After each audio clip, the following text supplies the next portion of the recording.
નમો લોહે સૌહરિહંતાણમ નમો લોહે સૌહૃદાનમ નમો લોહે સૌઆયર્યાણમ નમો લોહે સૌજ્યાયણમ નમો લોહે સૌત્રિકાળવતી શ્રાવણમ ઓમકારમિંદુ સંયુક્ત નિત્યમ જયંતિ યોગિન કામદમ ઔષધો છે ઓંકારાય નમો નમઃ મંગલમ ભગવાન મંગલમ ગૌતમોર્મિ મંગલમ કુંકુંદાર્ય વિજેન્દ્રમોષ મંગલમ નમઃ સમરિસારાય स्वानुभूत्या चकास्ते स्वभावाय भवाय सर्वः विभाव निरुद्ध निराकार। પંડિત શ્રી દૌલતરામજી કૃત 6 ઢાળા અને 6 ઢાળા ઉપર પૂજ્ય ગુરુદેવ કાંજી સ્વામીના પ્રવચનો એ સહિત આપણે 6 ઢાળાનો સ્વાધ્યાય કરી રહ્યા છીએ. 6 ઢાળાના સ્વાધ્યાયમાં અત્યારે 7મી ગાથા, પહેલી ઢાળની 7મી ગાથાનો સ્વાધ્યાય આપણે કરી રહ્યા છીએ. 7મી ગાથામાં 13 ઇંચના દુઃખોની વાત કરી અને એમાં એક પ્રશ્ન એવો આવ્યો કે શું જ્ઞાનીને દેહને છેદન વેદનથી દુઃખ નહીં થતું હોય? અને પછી એનો ઉત્તર પૂજ્ય ગુરુદેવે આપ્યો અને એ ઉત્તર પછીથી અહીંયા પાના નંબર 29 ઉપર 3જા પેરેગ્રાફથી આગળ સ્વાધ્યાય લઈએ છીએ. ગુરુદેવ કહે છે કે આત્માનો પોતાનો સુખ સ્વભાવ છે, તેનું સુખ સંયોગને લીધે નથી. આત્માનો પોતાનો સુખ સ્વભાવ છે અને એ સુખનો સ્વભાવ જે છે એ પોતાનો છે. સંયોગને કારણે એને સુખ પ્રાપ્ત થાય છે એમ નથી. એ જ રીતે સંયોગને કારણે દુઃખ પ્રાપ્ત થાય છે એમ પણ નથી. સંયોગથી સુખ કે દુઃખ બેમાંથી એક પણ થતા નથી. પણ જીવને એવું લાગે છે, જીવને સંયોગમાં એકત્વ, મમત્વ, પોતાપણું દેખાય છે એટલે એમ માને છે કે એનાથી એ સુખી દુઃખી થાય છે.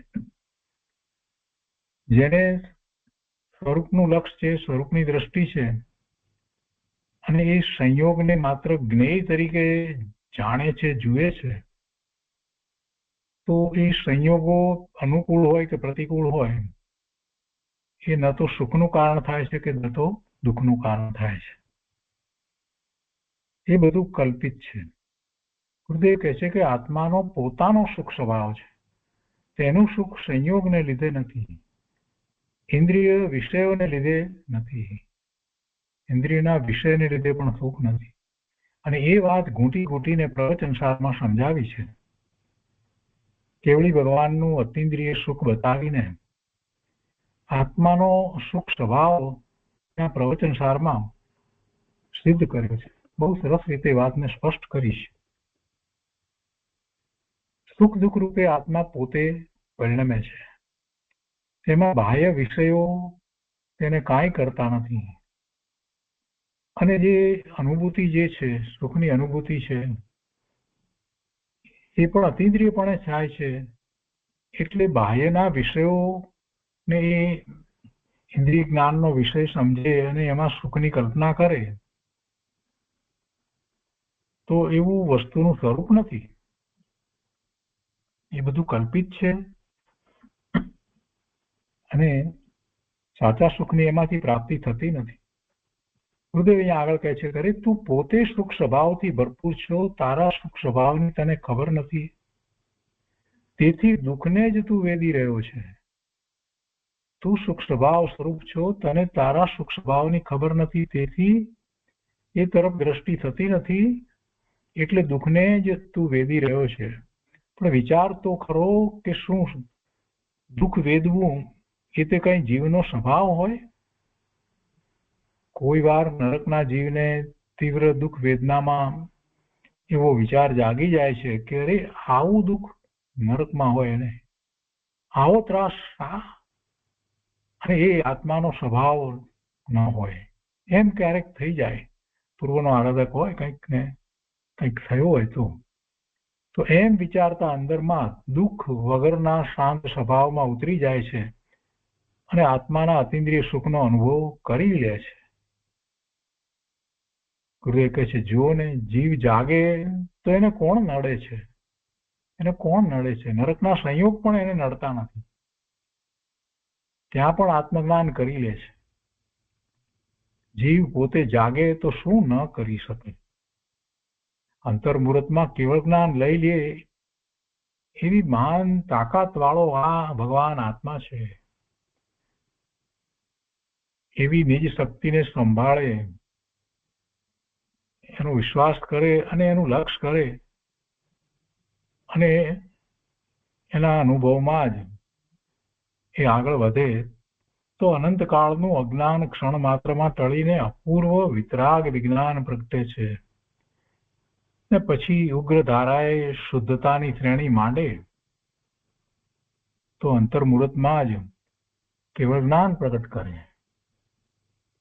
દરેક આત્મા આવા સ્વભાવ સામર્થ્ય વાળો છે.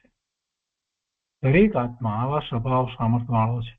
વર્તમાન પર્યાયને ન જોઈશ પ્રભુ, અત્યારે એની એની પર્યાય પણ હોય, તેથી શું થઈ ગયું? આત્મા તો અંદર સામર્થ્ય સહિત જ છે ને. જીવ પોતે પોતાને ભૂલીને મિથ્યાત્વને લીધે ચાર ગતિમાં જે દુઃખ ભોગવે છે તેનો ચિતાર આપવા માટે અહીં બહારના પ્રતિકૂળ સંયોગથી, છેદન ભેદન વગેરેથી કથન કર્યું છે. અંદરના દુઃખનો ખ્યાલ બીજી કઈ રીતે આપવો, એટલે એ બહારના છેદન ભેદન વગેરે પ્રસંગો, એવા સંયોગો, આ બધી વાત દ્વારા વર્ણન કરીને સમજાવ્યું છે કે જીવ સંસાર પર્યાયમાં દુઃખી છે, ચારે ગતિમાં દુઃખી છે. કેમ કે બીજી કઈ રીતે સમજાવવું? બુદ્ધિ ગોચર દુઃખો કરતા અબુદ્ધિ ગોચર દુઃખો અનંતા છે. આ જે બુદ્ધિમાં આવે છે ને સંયોગ પ્રતિકૂળ છે, દુઃખના છે, એ બધું બુદ્ધિ ગોચર. ગુરુદેવ કહે છે કે એ બધું બુદ્ધિ ગોચર, એ દુઃખ દેખાય છે, બુદ્ધિમાં આવે છે, ખ્યાલમાં આવે છે, પણ જે બુદ્ધિમાં ના આવે એ દુઃખ તો અનંતું છે. એ તો અનંત પ્રકારે અનંત ઘણું દુઃખ છે. અને એના માટે જ ગુરુદેવે વાત સમજાવી કે નિગોદના જીવને ઘણું દુઃખ છે, નરક કરતા ઘણું દુઃખ છે, અને અનંત ઘણું દુઃખ છે. એકેન્દ્રિયને ઘણું દુઃખ છે. આપણે સંયોગને જોઈએ છીએ એટલે આપણને આ વનસ્પતિ અને એમાં પણ પાછા કોઈક ફૂલ ઝાડના એવા છોડ વગેરે હોય, ફૂલવાળા હાથે, અને લહેરાતા હોય પવનને કારણે, તો આપણે તો એમ માની કહો, અરે ભાઈ એ દુઃખી છે, એ સુખી નથી. અને એને કેટલું દુઃખ છે, એને કેટલું દુઃખ છે કેન્દ્રીય પર્યાયમાં, નરક કરતા ઘણું વધારે દુઃખ છે. એ વાત ગુરુદેવે સમજાવી છે. આગળ અહીંયા કહે છે કે પાલેજમાં એકવાર નજરે જોયેલું કે પિંજરામાં પકડાયેલા ઉંદર ઉપર એક છોકરો ક્રૂરતાથી ધગધગતું ગરમ પાણી રેડતો હતો. ધગધગતા પાણીથી બફાઈ જાય ને તરફડે, પણ પિંજરે પુરાયેલો તે ઉંદર બિચારો ક્યાં જાય? ક્યાં જાય બિચારો? કોની પાસે પોકાર કરે? ક્રૂર જીવો ભૂંડના બચ્ચાને ચારે પગે બાંધીને જીવતે જીવતું ભઠ્ઠીમાં શેકી નાખે ને પછી ખાઈ જાય. અરે રે, કેવા પાપી જીવો પડ્યા છે. બળદ પાડા વગેરેને અસહ્ય ત્રાસ આપીને તેની પાસે 100 મણનો ભાર પરાણે પરાણે ખેંચાવે ને પછી શરીર નીચોવાઈ જાય એટલે પછી કાપવા માટે કસાઈને વેચી દે. આવી ક્રૂરતા અજ્ઞાન ભાવે અનંતવાર જીવે કરી, અને એના ફળ સ્વરૂપે પોતે પશુ થઈને એવા દુઃખો પણ ભોગવ્યા, એ પણ અનંતવાર ભોગવ્યા. અત્યારે તો જુઓ ને, ભણતરના નામે વાંદરા વગેરે પ્રાણીને બિચારાને રીબાવે, જીવતો રાખી માથામાં ડગડી પાડીને દવા વગેરેના અખતરા કરે. આપણે જોઈએ છીએ મેડિકલના ડ્રગના બધા પ્રયોગો, બધા જીવતા દેડકાના 4 પગમાં ખીલા ઠોકીને તેનું પેટ ચીરે. અરે રે, આ ભણતરના નામે કેટલી ક્રૂરતા, અને વાસ્તવમાં જોઈએ તો એની એટલી જરૂર નથી. છોકરા કરે છે ને કરાવે છે, એ શું લાભ છે? ફર્સ્ટ MBBS ની અંદર આ કેટલીક બધી એવા પ્રયોગો કરાવે છે દેડકા ઉપરના, એટલા કરવાની જરૂર જ નથી. એક વાત સહેલાઈથી સમજાવી શકાય એવી વાત છે, એમાં એ કરવાની શું જરૂર છે? એ તો બધા અનાર્ય ભણતર છે. ગુરુદેવ કહે છે કે એ તો બધા અનાર્ય ભણતર છે. આર્ય માણસોમાં આવી ક્રૂરતા ન હોય. અહીં કહે છે કે છેદન ભેદનના અને ભૂખ તરસના આવા દુઃખો અનંતવાર તે સહન કર્યા, માટે હવે એવો ઉપાય કર કે ફરીને આવા દુઃખ ભોગવવા ન પડે અને 4 ગતિના દુઃખથી છૂટી ને આત્મા મોક્ષ સુખ પામે. હવે એવો ઉપાય કર. 4 ગતિમાં દુઃખ છે, એનાથી છૂટી અને પંચમ ગતિમાં શાશ્વત સુખની દશાને પામે, એવો ઉપાય કર. 4 ગતિ દુઃખથી ડરે તો તદ સૌ પર ભાવ, શુદ્ધાત્મ ચિંતન કરી લે શિવ સુખ નો લાભ. ગુરુદેવ કહે છે કે કૂતરાના અવતારમાં ઘરે ઘરે ભટકે તોય પેટ ન ભરાય, એટલું પૂરતું ખાવાનું પણ ન મળે, હળહળ થાય, પાછો કોઈ મારે. કૂતરા વગેરે તિર્યંચોને ભૂખ ખૂબ હોય છે, પણ બિચારાને પેટ પૂરતું ખાવાનું મળતું નથી. ઘરે ઘરે રખડે, કેટલોય તિરસ્કાર પામે, કેટલી લાકડીઓ ખાય, ત્યારે માંડ માંડ રોટલાનું એકાદું બટકું મળે. દુષ્કાળમાં ઘાસ વગર ગાય વગેરે ઢોર ભૂખે ટળવળતા આંસુ સારતા ઉભા હોય, તેનો માલિક વરવાડ પણ એ ઢોરના ખભે માથું ઢાળીને ઉભો હોય અને ભૂખ્યા ઢોરને દેખીને એની આંખમાંથી આંસુ હાલ્યા જતા હોય. આ ઉપરાંત ઢોરને રોગ આદિ પણ થાય, કીડા પડે, તાડ તડકા સહન કરે. આમ અનેક પ્રકારના દુઃખોમાં એ બિચારા પ્રાણીઓ રીવાય છે. એ તો આપણે નજરે જોઈએ છે. માટે હે જીવ, આવા દુઃખોથી તું ભયભીત હો અને સુખને ઈચ્છતો હો, સુખને ચાહતો હો, તો તું મુનિરાજની આ શિખામણ ગ્રહણ કરી લે. કઈ શિખામણ? સમ્યક દર્શન જ્ઞાન ચારિત્રનું સેવન કરવું. આ શિખામણ છે. સમ્યક દર્શન જ્ઞાન ચારિત્રનું સેવન કર અને મિથ્યાત્વ આદિને છોડ. અને એ રીતે એ 7મી ગાથા વિસ્તાર થયો. આગળ પણ 8મી ગાથામાં પણ તિર્યંચના વિશેષ દુઃખ અને કુમરણ એની વાત અહીંયા કરે છે. છઠ્ઠાળામાં કહે છે, 8મી ગાથામાં તિર્યંચના દુઃખની અધિકતા અને નરક ગતિ પ્રાપ્તિનું કારણ. તો ગાથામાં કહે છે કે વદ બંધન આદિક દુઃખ ગને, કોટી જીભતઈ જાત ન બને, અતિ સંકલેશ ભાવ તઈ મળ્યો, ઘોર પ્રસાગર મેં પડ્યો. એનો અર્થ છે કે આ તિર્યંચ ગતિમાં જીવે બીજા પણ વધ એટલે હણાવવું, બંધન બંધાવવું, આદિક વગેરે ઘણે એટલે ઘણા દુઃખો સહન કર્યા. તે કોટી એટલે કરોડો જીભથી ભને ન જાત કહી શકાતા નથી.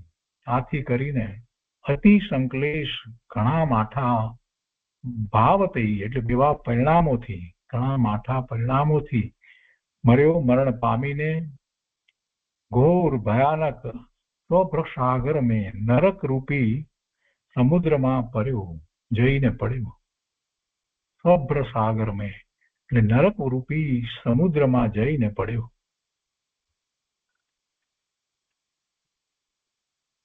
આ જીવે આ તિર્યંચ ગતિમાં હણાવવું, બંધાવવું વગેરે ઘણા દુઃખો સહન કર્યા, જે કરોડો જીભોથી પણ કહી શકાય તેમ નથી. અંતે એવા અત્યંત માઠા પરિણામો આર ધ્યાનથી મર્યો કે મહા મુશ્કેલીથી પાર કરી શકાય તેવા સમુદ્ર સમાન દુસ્તર નરકમાં જઈ પડ્યો. અને એનો વિસ્તાર પૂજ્ય ગુરુદેવે કર્યો છે તે લઈએ. એકેન્દ્રિયથી પચેન્દ્રિય સુધીના તિર્યંચના દુઃખોનું થોડું ઘણું વર્ણન કર્યું. બાકી કથનમાં તો કેટલુંક આવે. તેથી તેનો ઉપસંહાર કરતા કહે છે 8મી ગાથા, અને એના વિસ્તારમાં પૂજ્ય ગુરુદેવ આપણને સમજાવે છે કે અરે અજ્ઞાનથી પશુપણામાં વધ, બંધન અને બીજા ઘણા પ્રકારના જે દુઃખો જીવે સહન કર્યા તેનું વર્ણન કેટલું કરવું. કરોડો જીભથી પણ એ દુઃખો કહી શકાય તેમ નથી. થોડાક શારીરિક સ્થૂળ દુઃખો અહીં બતાવ્યા, સંયોગ કેવા હતા એ રીતે એ બતાવ્યા. બીજા હજારો પ્રકારના માનસિક દુઃખોની જે તીવ્ર પીડા છે તે વચનથી કેમ કહી શકાય? એ તો કહી શકાય એમ જ નથી. સંઘની પચેન્દ્રિય તિર્યંચો જે છે એને માનસિક દુઃખો હોય ને. આમ ઘણા દુઃખો ભોગવીને અંતે અત્યંત સંકલેશ ભાવથી કુમરણે મર્યો અને નરકમાં ઘોર દુઃખના દરિયામાં જઈને પડ્યો. આ બધા હિંસક પશુને તો એમ જ થતું હોય. અને એ સિવાય પણ એવા કોઈ ભાવ જે થતા હોય, આર્ત ધ્યાનના, રૌદ્ર ધ્યાનના, અંદરમાં સમસમી રહે, બીજાને એ સામનો કરી નથી શકતો પણ એને એવા ભાવ થાય, સામા જીવોને મારવાના વગેરે થાય, તો એ બધા ભાવને કારણે નરકમાં જાય. હિંસા કરીને પણ જાય અને હિંસા કર્યા વગર હિંસાના ભાવ કરીને પણ જાય. ગુરુદેવ કહે છે કે જો કે બધા પંચેન્દ્રિય તિર્યંચો કઈ નરકમાં જાય એવું નથી. તે તો ચારે ગતિમાંથી કોઈ પણ ગતિમાં જાય. તિર્યંચમાંથી તિર્યંચમાં ઉત્પન્ન થાય અને તિર્યંચમાંથી મનુષ્યમાં પણ જાય, દેવમાં પણ જાય. કહે છે કે તે તો ચારે ગતિમાંથી કોઈ પણ ગતિમાં જાય છે, પણ અહીં તીવ્ર પાપ પરિણામથી મરીને નરકમાં ગયો તેની વાત લીધી છે. કેમ કે દુઃખ કેવા કેવા ભોગવ્યા તે બતાવવું છે. અને એટલા બધા દુઃખની વચ્ચે એ ધર્મ પામ્યો ન હોય ત્યારે શું થવાનું છે? મિથ્યાત્વ સહિત એને કેવા વિકલ્પો, કેવા ભાવો હોય, સંગની હોય તો, અને સંગની ન હોય તો પણ એના ભાવ કેવા હોય. અને એ ભાવને કારણે એને નરકમાં જવાનું થાય. એટલા બધા પાપ બંધાય કે તેમાં તિર્યંચ પછી હવે નરકના દુઃખ બતાવવા છે એ વાત કરવી છે. એટલે એ વાત લીધી છે. એ રીતે શાસ્ત્રો તો સુખનું ઉત્કૃષ્ટ સ્વરૂપ બતાવે તેમ દુઃખનું ઉત્કૃષ્ટ સ્વરૂપ બતાવે. શાસ્ત્રમાં તો બંનેની વાત આવે છે, સુખ અને દુઃખ બંનેની વાત આવે, કે જેથી તે દુઃખથી છૂટવાનો અને સુખની પ્રાપ્તિનો જીવ ઉપાય કરે. અજ્ઞાનથી સંસારમાં જીવ મહાદુખી છે એ વાત પણ ઘણાને નથી બેસતી. વર્તમાનમાં અનુકૂળતા હોય એટલી બધી હોય એટલે સંસારમાં જીવ મહાદુખી છે એ વાત પણ ઘણાને નથી બેસતી. પોતે પોતાની જાતને સુખી માને છે. બહારના સંયોગો જે છે એ અનુકૂળ છે, લક્ષ્મી વગેરે પ્રાપ્ત થયા છે, શરીર સારું છે એટલે સુખી સુખી, બસ પોતે સુખી. પણ એને ખ્યાલ નથી કે આ અનુકૂળ જે સંયોગો છે એ સંયોગો એવા પૂર્વે કંઈક શુભભાવ કર્યા હતા અને પુણ્યની પ્રકૃતિ બંધાઈ હતી એના ઉદય રૂપે છે. અને કોઈ પણ કર્મ છે એને સ્થિતિબંધ હોય છે. કોઈ કર્મ સ્થિતિબંધ વિનાનું તો હોતું નથી. તો એની સ્થિતિ પૂરી થતા પછી એ ચાલી જાય, ખરી જાય, અને પછી એના ઉદયો રહેતા નથી. આ બધી વાતને ખૂબ સમજવાની જરૂર છે. પોતાની ખૂબ પ્રતિષ્ઠા હોય, બધા માન આપતા હોય એટલે આમ બહુ અભિમાનમાં આવે, પણ એ સમજતો નથી કે આ તો યશ નામ કર્મની પ્રકૃતિનો ઉદય વર્તે છે એટલે બધા માન આપે છે. અને એ પ્રકૃતિનો ઉદય પૂરો થશે, એનો સ્થિતિબંધ છે ને, એટલી સ્થિતિ પૂરી થયા પછીથી તું એનો એ જ છો છતાં પણ તને કોઈ માન નહીં આપે. આ વાત બહુ વિચારી લેવા જેવી છે, એની તૈયારી કરી લેવા જેવી છે. એ જ રીતે અત્યારે વર્તમાનમાં પુણ્યના ઉદયોના સંયોગો છે એટલે બધી ધન સંપત્તિ આ તે બધું મળ્યું છે, દીકરા દીકરીઓ બધા સારા મળ્યા છે, બધું બરાબર ચાલે છે, બધો પુણ્યનો ઉદય છે. પણ એ ઉદય કેટલો વખત રહેવાનો છે?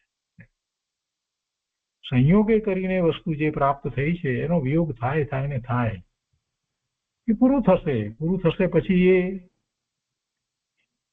એ જ વસ્તુ એને દુઃખનું કારણ થઈ પડશે. એવા એ સંયોગો આવી પડે, જે સંપત્તિ વગેરે હતું એ બધું એને કારણે એને દુઃખ પડે. એ સંપત્તિને કારણે ઘરમાં મોટા વિવાદો આ તે થાય, ઝઘડા થાય, બધું થાય, એ ત્રાસી જાય. એ જ સંપત્તિ, એ જ માલ મિલકત, એ જ ફેક્ટરી, એ જ જમીન, એ જ ઘર બંગલા, બધું દીકરાઓ કે જમાઈ કે બીજા બધા જે છે એમાં એનો કંઈક બીજી રીતે વિચાર કરીને તમે તો હવે ઘરડા થયા, અમને બધું આપી દો, અને આનાથી અપાય નહીં. એને એમ થાય કે આ બધું એમને હું એમને કેમ આપી દઉં, હજી તો હું જીવું છું ને ત્યાં સુધી. અને એમાં મોટા ઝઘડા પડે, કેટલા બધા માનસિક રીતે દુઃખી થઈ જાય. આવું તો આપણે જોઈએ છીએ લોકોને. જ્યાં સુખ માન્યું હતું, સુખની કલ્પના કરી હતી, ત્યાં પછી કોઈક વખત તેને વિચાર આવી જાય કે આ બધું ન હોત તો સારું. એવું પણ બોલતા સાંભળ્યા છે જીવોને કે આ બધું દુઃખનું કારણ, વિવાદનું કારણ, અશાંતિનું કારણ ઘરમાં, એના કરતા એ ન હોત તો સારું હતું. આવું બોલતા સાંભળીએ છીએ આપણે. અહીંયા તો વાત આપણે કરી રહ્યા છીએ તિર્યંચના દુઃખોની વાત કરી રહ્યા છીએ, પણ એ વાત એટલે સંસારની પર્યાયમાં ચારે ગતિમાં દુઃખ છે એ વાત કેટલાય લોકોને ગળે ઉતરતી નથી, કેમ કે એમને વર્તમાનમાં અનુકૂળતાઓ છે ને. એટલે ગુરુદેવ કહે છે કે અજ્ઞાનથી સંસારમાં જીવ મહાદુઃખી છે એ વાત પણ ઘણાને નથી બેસતી. પોતે દુઃખી છે એનો પણ જેને ખ્યાલ ના આવે તે જીવ તે દુઃખના કારણોનો કે દુઃખથી છૂટવાનો ઉપાય કેમ વિચારે? જેને એને વિચાર નથી, દુઃખથી છૂટવાની જિજ્ઞાસા નથી, એવા જીવોની તો અહીં વાત નથી. અહીં તો જેને એમ પાસે કે હું મહાદુઃખી થઈ રહ્યો છું અને સુખી થવાની પીપાસા જેને અંતરમાં જાગી હોય એવા જીવને સંતો આ ઉપદેશ કરે છે. જેને ભવના ભ્રમણનો થાક લાગ્યો છે, જેને ભવના ભ્રમણ હવે જોઈતા નથી, જેને ખૂબ વિચારણા થઈ છે, બીજા જીવોને જોઈને એને વિચારણા થઈ છે કે આ જીવો આવા દુઃખ સહન કરે છે તો અનંતકાળમાં મેં પણ એવા દુઃખ સહન કર્યા હશે અને ભવિષ્યમાં પણ એ થઈ શકશે. અને હવે એ પછી એ નિર્ણય ઉપર આવ્યો છે કે ના આ ન હોય તો શાશ્વત સુખ ક્યાં છે? એ શ્રી ગુરુ જયારે એને સમજાવે છે કે શાશ્વત સુખ તો આત્મામાંથી પ્રાપ્ત થાય છે, અનંત જીવોએ પ્રાપ્ત કર્યું છે, અને એવો જીવ જે છે, એવો તૈયાર થયેલો જીવ છે, એને આચાર્ય ભગવાન સમજાવે છે, એને સંતો સમજાવે છે, એને સંતો ઉપદેશ આપે છે. એને માટે આ વાત છે. જેને કે છે કે સુખી થવાની ઈચ્છા પીપાસા જે અંતરમાં જાગી હોય એવા જીવને સંતો આ ઉપદેશ કરે છે. બાકી તો કેટલાક લોકો તેમ કે આ બરાબર છે, આ તો બધું રોજ સાંભળતા આવ્યા છીએ, હવે એમાં શું સાંભળવાનું છે, આવું બોલવા વાળા પણ મળે. કેમ કે અભિમાન એટલા હોય ને, સંયોગો એવા હોય, લક્ષ્મી વગેરેનો સંયોગ સારો હોય ને શરીર સારું હોય, બસ પછી તો શું જોઈએ. ગુરુદેવ કહે છે કે ભાઈ અજ્ઞાન ભાવે સંસારના કોઈ દુઃખ ભોગવવા તે બાકી નથી રાખ્યા. અજ્ઞાન ભાવે એટલે મિથ્યાત્વ સહિત એને અનંતકાળમાં કોઈ દુઃખ ભોગવવા બાકી રાખ્યા નથી, કોઈ પર્યાયમાં નથી કહ્યું એમ નથી બન્યું. હું કોણ છું, મારી સાચી જાત શું છે, હું દુઃખી છું કે સુખી, દુઃખથી છૂટવા ને સુખી થવા માટે મારે શું કરવું, શું છોડવું ને શું ગ્રહવું, એના ભાન વગર, વિવેક વગર, વિચાર વગર જીવ સંસારમાં દુઃખી થઈ રહ્યો છે. સંસારમાં દુઃખી થઈ રહ્યો છે. કૃપાળુ દેવે પણ કહ્યું ને કે હું કોણ છું, ક્યાંથી થયો, શું સ્વરૂપ છે મારું ખરું, કોના સંબંધે આ વળગણા છે, રાખું કે પરહરું. કોના સંબંધે વળગણા છે? અને એના વિચાર વિવેકપૂર્વક શાંત ભાવે જો કર્યા તો સર્વ આત્મિક જ્ઞાનના સિદ્ધાંત તત્વ અનુભવ્યા. કેટલી સરસ વાત કૃપાળુદેવે કરી. ગુરુદેવ કહે છે કે અરે વિચાર શક્તિ મળી તોય જીવ વિચાર પણ કરતો નથી ને જેમ ધગધગતા અગ્નિમાં સક્રિયું શેકાય તેમ દુઃખ અગ્નિમાં શેકાઈ રહ્યો છે, દુઃખના ભડકામાં દાઝી રહ્યો છે, પણ મૂંઢને દુઃખ દેખાતું નથી. જરાક અપમાન આદિ થાય ત્યાં તો ક્રોધથી સળગી ઉઠે છે. અરે જીવ, આ તને નથી શોભતું. આ તૃષ્ણા અને આસક્તિ ને આ બધું પણ દુઃખ છે ને. પદાર્થો મેળવવા માટે કેટલાય પ્રયત્નો કરે ને એની તૃષ્ણા અને આકુળતા અને આ બધું દુઃખ નથી તો બીજું શું છે? તને આ નથી શોભતું. અરે જીવ, આ તને હોય નહીં.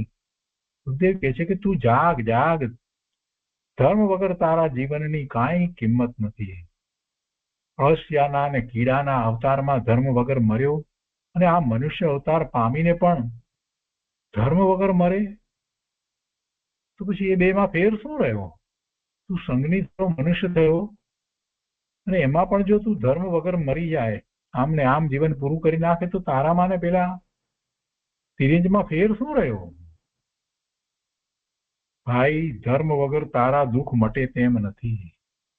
ધર્મ કોને કહેવાય?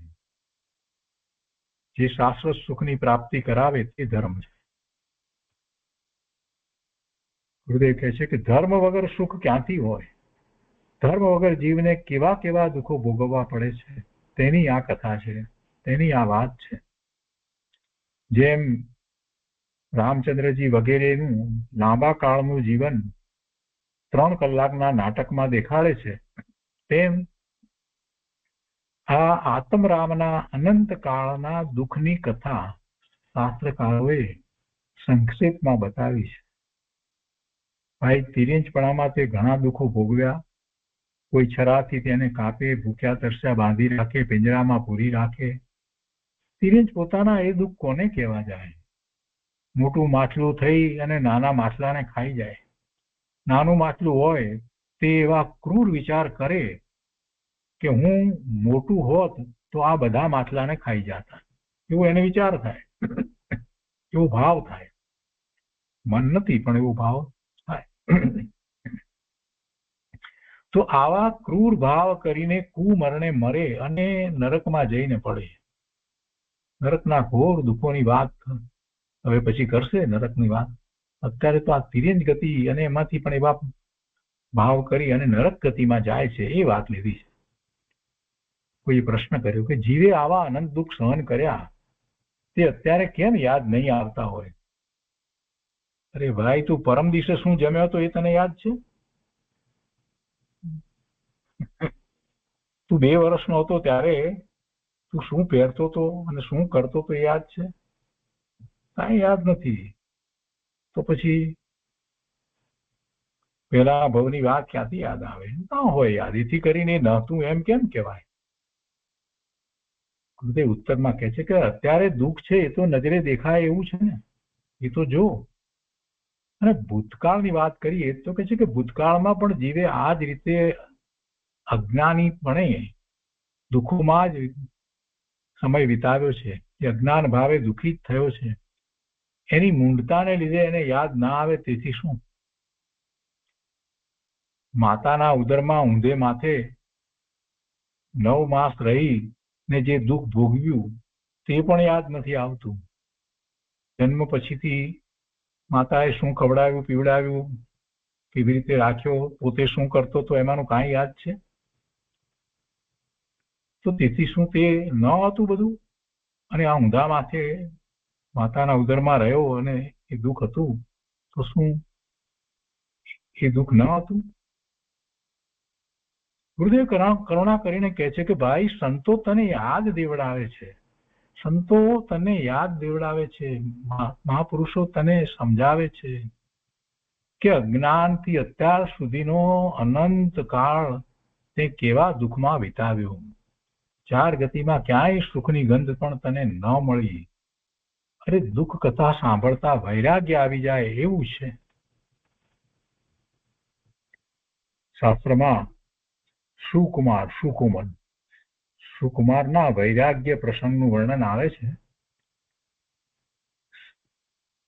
તેની માતા યશોભદ્રાને જ્યોતિષીએ પહેલેથી કહેલું કે તારો પુત્ર કોઈ પણ મુનિરાજને દેખતા કે તેમના વચન સાંભળતા જ વૈરાગ્ય પામી દીક્ષા લેશે. આથી તેની માતા તેને મહેલમાં જ રાખતી ને ભૂલે ચૂકે કોઈ મુનિ એની નજરે ન પડી જાય તેની તકેદારી રાખતી. તે યશોભદ્રાના ભાઈ યશોભદ્ર એટલે કે સુકુમારના મામા તેઓ મુનિ થયા હતા. અને લબ્ધિધારી મુનિ હતા. અભિજ્ઞાન વડે જાણ્યું કે હવે સુકુમારનું આયુષ્ય થોડુંક જ બાકી છે. આથી તેને પ્રતિબોધવા કરુણા થઈ અંતરમાં, એટલે એને પ્રતિબોધવા તેના મહેલની નજીકના ઉદ્યાનમાં ત્રિલોક પ્રજ્ઞપ્તિની સ્વાધ્યાય કરવા લાગ્યા. અને એમાં 3 લોકનું વર્ણન આવે છે. ત્રિલોક પ્રજ્ઞપ્તિ, 3 લોકની પ્રજ્ઞપ્તિ, એમાં 3 લોકનું વર્ણન આવે છે. પ્રથમ નરકના દુઃખોનું વર્ણન આવ્યું. તે પોતાના મહેલમાં બેઠા બેઠા સાંભળી અને સુકુમારને વૈરાગ્ય ભાવના જાગી. પછી મધ્યલોકના વર્ણન બાદ ઉર્ધ્વલોકના અચ્યુત સ્વર્ગનું તથા ત્યાંના દેવની વિભૂતિ વગેરેનું વર્ણન સાંભળતા સુકુમારને પોતાના પૂર્વભવનું સ્મરણ થયું. એ વાત સાંભળતા એમને જાતિ સ્મરણ જ્ઞાન થયું અને ઇન્દ્રિય સુખને અસાર જાણીને સંસારથી તેનું મન વિરક્ત થયું. બધું જ પછી તો યાદ આવી ગયું હોય ને, એટલે ધર્મ જે કર્યો હોય બધું યાદ આવી જાય. એટલે હવે આ સંસાર તો અસાર છે, ઇન્દ્રિય સુખ તે સુખ નથી, એવા નિર્ણયપૂર્વક પોતે ઉદાસીન ભાવે થઈ અને સંસારથી એમનું મન વિરક્ત થયું.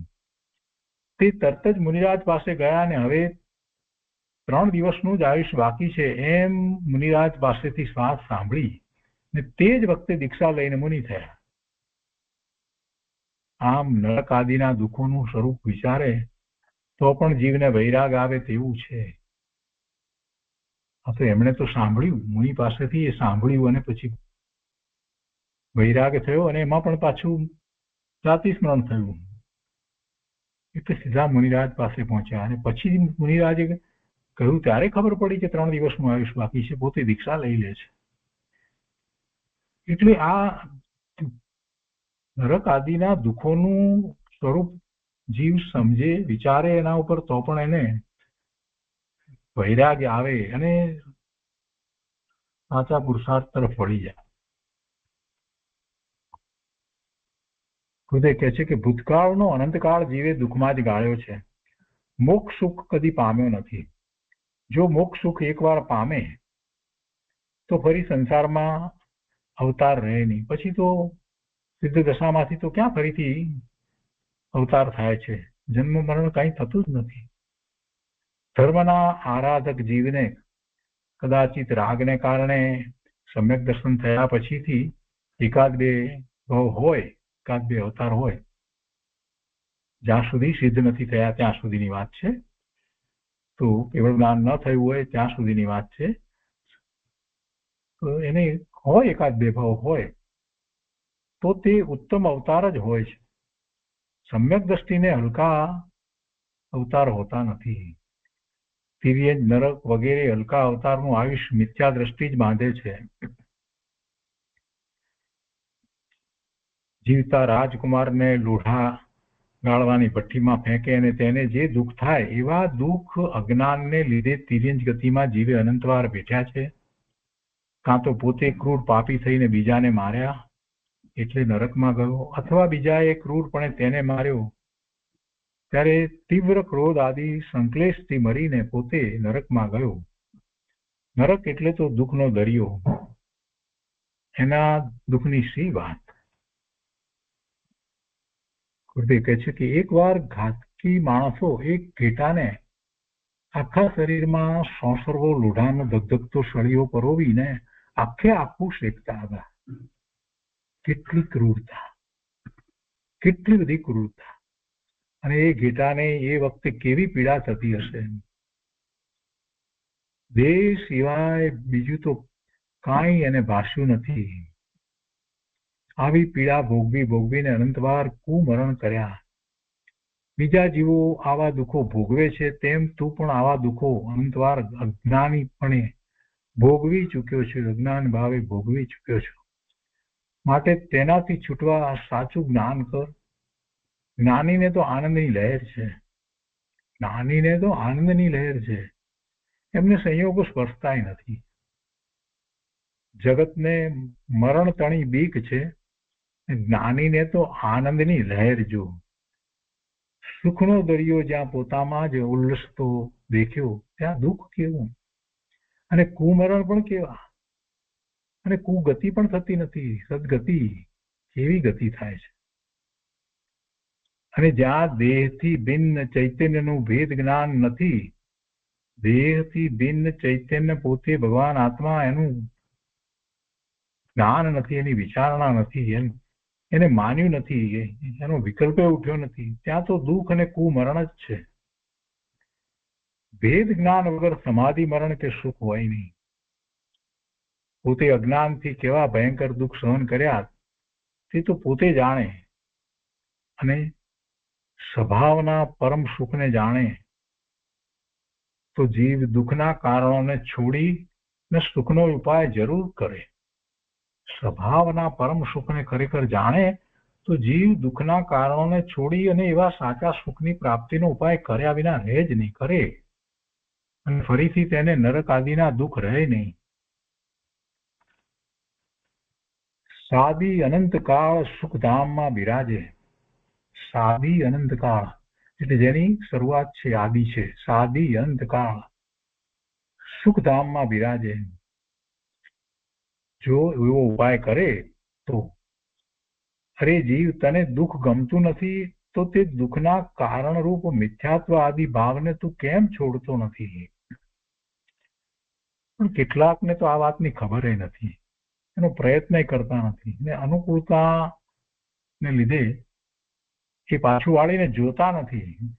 બીજા જીવોને દુઃખી જુએ છે તો પણ વિચાર નથી આવતો કે હું પણ આવો દુઃખી થયો હોઈશ ભૂતકાળમાં અથવા તો ભવિષ્યમાં થઈશ, કોઈ વિચાર નથી કરતા.